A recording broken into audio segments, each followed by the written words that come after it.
시청자 여러분 안녕하십니까? 요즘 저염식이 대세라서 그로 인해 오히려 문제가 되는 경우가 많다고 합니다. 특히 집안에 고혈압 환자가 있다고 해서 가족들까지 음식을 너무 싱겁게 먹으면 오히려 건강을 해치기도 한다는데요. 무엇이 문제인지 김재율, 김점순 두 기자가 이병삼 경희한의원장인 이병삼 한의학 박사에게 자세히 문의해봤습니다. 원장님, 네.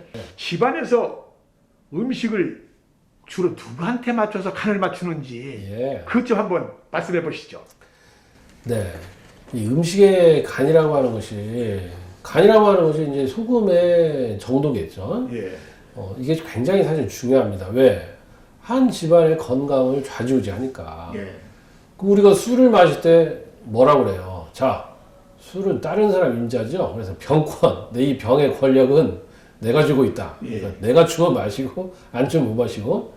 자, 운전할 때 운전대 잡은 사람 마음이죠. 그렇죠. 가고 싶으면 가고 말고 싶으면 말고 따라가야죠. 예. 그 음식의 간은 뭐예요? 왜 조리하는 분한테 달려 있죠. 그죠? 그래서 집안에 정말 음식을 하는 어머니나 부인, 아내가 굉장히 중요하다는 거예요. 근데 되게 보면 이제 어떤 집안에 뭐 혈압이나 중풍이나 당뇨가 있을 때 보면 이제 이 집안이 물론 다른 집안보다 매우 더 짜게 먹는 집안도 있어요. 네. 근데 그런 분들은 당연히 이제 소금을 좀 줄여야겠죠. 그래서 음식의 간을 좀 싱겁게 하는데 중요한 건 너무 싱거워서 문제가 될 수 있다는 거예요. 자, 내가 지금 현재 남편이나 아내나 어떤 부모님 중에서 혈압이나 당뇨가 있어서 뭐 예를 들어서 음식을 싱겁게 했다고 보는데 예. 그럼 그 아이가 혈압 당뇨가 현재 있는 건 아니에요. 또 실제로 혈압을 재보면 혈압이 오히려 낮아요. 예. 근데 부모님 때문에 만약에 간을 너무 싱겁게 해서 먹고 있다면 그 자녀들은 굉장히 싱겁게 먹을 확률이 높다는 거예요. 네. 얼마 전에 환자분이 오셨는데 이분은 60대 중반이세요. 남자분인데. 네. 근데 남자분인데 혈압이 100에 60밖에 안 돼요. 그러니까 정상 혈압이 120에 80. 네. 60이 넘으시면 오히려 130에 90. 예. 이 정도도 사실은 정상이에요. 왜냐면 연세가 드시면 혈관도 좁아지고 피도 탁해지고 예. 더구나 만약에 체중이 많이 나가신 분이라면 혈압이 높은 게 정상인데 너무 낮잖아요. 그래서 제가 여쭤봤어요. 선생님 혹시 댁에서 음식을 너무 싱겁게 드시는 거 아니에요? 그랬더니 그분이 딱 하시는 말씀이 있어요. 부인하고 그것 때문에 지금 40년을 싸우다가 자기가 포기했대요. 그러니까 부인께서 그 집안에 뭐 혈압당뇨가 있어서 음식을 싱겁게 드신다는 거예요. 근데 이분 남편은 혈압이 낮은데도 불구하고 계속 싱겁게 먹는 걸 강요당하니까 예. 그래서 혈압이 이렇게 낮으면 병이 와요.